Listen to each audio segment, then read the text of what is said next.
बिहार में चुनाव है और एक आदमी जो वहां पर सबसे ज्यादा नेट पे छाया हुआ है, जो सबसे ज्यादा ट्रेंड कर रहा है, वो है प्रशांत किशोर। वही प्रशांत किशोर जो कुछ साल पहले तक एक पॉलिटिकल स्ट्रेटेजिस्ट थे। चाहे 2014 में मोदी जी की लोकसभा की पॉलिटिकल स्ट्रेटेजी डिजाइन करना हो, उसके बाद ममता बनर्जी, अरविंद केजरीवाल और पिछले चुनाव में अपने ही राइवल नीतीश कुमार को सीएम फेस बनाने वाले प्रशांत किशोर ही थे। प्रशांत किशोर जी जब पिछले टाइम पर बिहार में सर्वे किया जाता है तो आंकड़ों की परसेंटेज में बहुत पीछे थे एज सीएम फेस, लेकिन रीसेंट सर्वेज में उन्होंने बहुत बड़ी जंप मारी है। इस टाइम वो सेकंड मोस्ट पॉपुलर फेस है तेजस्वी यादव के बाद for the chief minister face. अगर मैं आपको बता दूं तो अगर हम फरवरी में देखेंगे तो 14% लोग इनके as a CM chief minister face देख रहे थे। अभी ये बढ़कर 23% हो चुका है। लेकिन इसी के साथ साथ प्रशांत किशोर को थोड़ी सी मुश्किलें भी फेस करनी पड़ रही है। क्यों? इंडियन एक्सप्रेस में एक खबर छपी कि प्रशांत किशोर जी एनरोल्ड एज वोटर 2 स्टेट्स में, बिहार और बंगाल में, यानी उनके पास 2 वोटर कार्ड हैं। अब आप बोलेंगे इससे होगा क्या? इससे होगा ये कि जैसे ये खबर वायरल होती है, इलेक्शन कमीशन ऑफ इंडिया एक नोटिस भेजता है प्रशांत किशोर को कि आप 2 कॉन्स्टिट्यूएंसीज में रजिस्टर कैसे हो सकते हैं। अब इसके पीछे का कानून जानते हैं। कानून है रिप्रेजेंटेशन ऑफ पीपल एक्ट 1950। ये वो कानून है जो लगभग इंडिया में जो इलेक्शंस होती है उनसे डील करता है। इस रिप्रेजेंटेशन ऑफ पीपल एक्ट 1950 जो हमारे पार्लियामेंट ने बनाया था, इसमें 2 सेक्शंस इस टाइम पे एक हर्डल बने हुए प्रशांत किशोर के लिए। पहला सेक्शन है सेक्शन 17। इस रिप्रेजेंटेशन ऑफ पीपल एक्ट 1950 का जो सेक्शन 17 है वो ये कहता है कि कोई भी इंसान रजिस्टर नहीं हो सकता एक से ज्यादा कॉन्स्टिट्यूएंसीज में। यानी प्रशांत किशोर जो कि 2 कॉन्स्टिट्यूएंसीज में रजिस्टर हैं, वो सबसे पहले इस सेक्शन 17 का कहीं ना कहीं वायलेशन कर रहे हैं। इसीलिए इलेक्शन कमीशन ऑफ इंडिया ने उन्हें यह नोटिस भेजा। अब आप बोलेंगे इससे होगा क्या?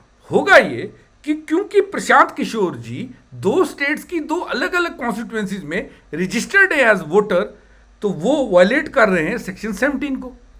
अब सेक्शन 17 में सजा क्या मिलेगी अगर आप उसको तोड़ते हैं, वायलेट करते हैं? तो वो दी हुई है सेक्शन 31 में।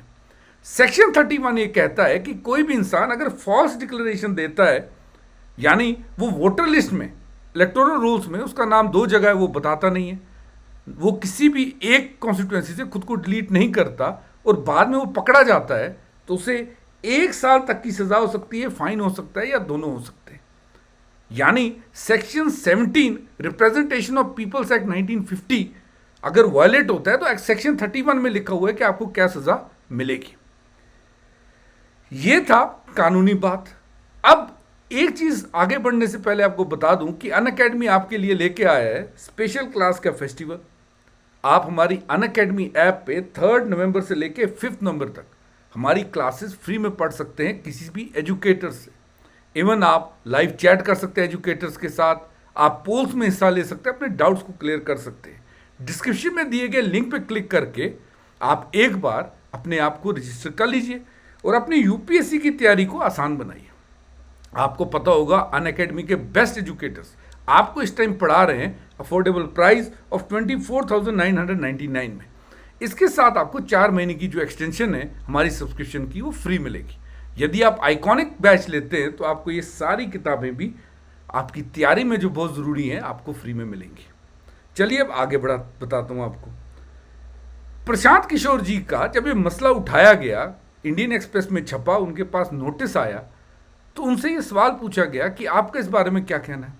उनका ऐसा कहना था कि जब मैं ममता बनर्जी की हेल्प कर रहा था बंगाल इलेक्शंस के दौरान, तब मैं वहां पर एक कॉन्स्टिट्यूएंसी में रजिस्टर हो गया एज वोटर, लेकिन अभी मैं रजिस्टर्ड हूं बिहार की कॉन्स्टिट्यूएंसी में क्योंकि मैं बिहार का ही रहने वाला हूं। उनका ऐसा मानना था कि ये, अगर मैं एग्जैक्ट वर्ड उनका बोलूं तो ये शगुफाबाजी है। उनके अनुसार उन्होंने कोई भी कानून नहीं तोड़ा है। अब यहां से एक और क्वेश्चन सामने आता है। आपको पता होगा कि रिसेंटली बिहार में एसआईआर हुआ। अगर हम बिहार में एसआईआर देखेंगे तो 7.89 करोड़ वोटर्स पहले थे, अब फाइनल लिस्ट में 7.42 करोड़ वोटर्स हैं, यानी 40 लाख लोगों का नाम हटा दिया गया डुप्लीकेशन के करके, क्योंकि वो ज़्यादातर लोग या तो मृतक थे या तो दो दो कॉन्स्टिट्यूएंसीज में रजिस्टर्ड थे। यहां से एक सवाल ये भी सामने आता है कि अगर प्रशांत किशोर जी दो कॉन्स्टिट्यूएंसीज में रजिस्टर्ड थे तो उन्हें एसआईआर के दौरान हटाया क्यों नहीं गया, उनका नाम एक कॉन्स्टिट्यूएंसी से डिलीट क्यों नहीं किया गया। यानी कहीं ना कहीं ये बिहार में रिसेंट जो एसआईआर कंप्लीट किया इलेक्शन कमीशन ऑफ इंडिया ने, उस पर भी सवाल खड़े कर रहा है। आपका इस बारे में क्या कहना है, मेरे को कमेंट करके जरूर बताइएगा। और आप बिहार के इलेक्शंस में प्रशांत किशोर जी को कहां देखते हैं वो भी मुझे बताइएगा। Thanks for watching Unacademy, let's crack it.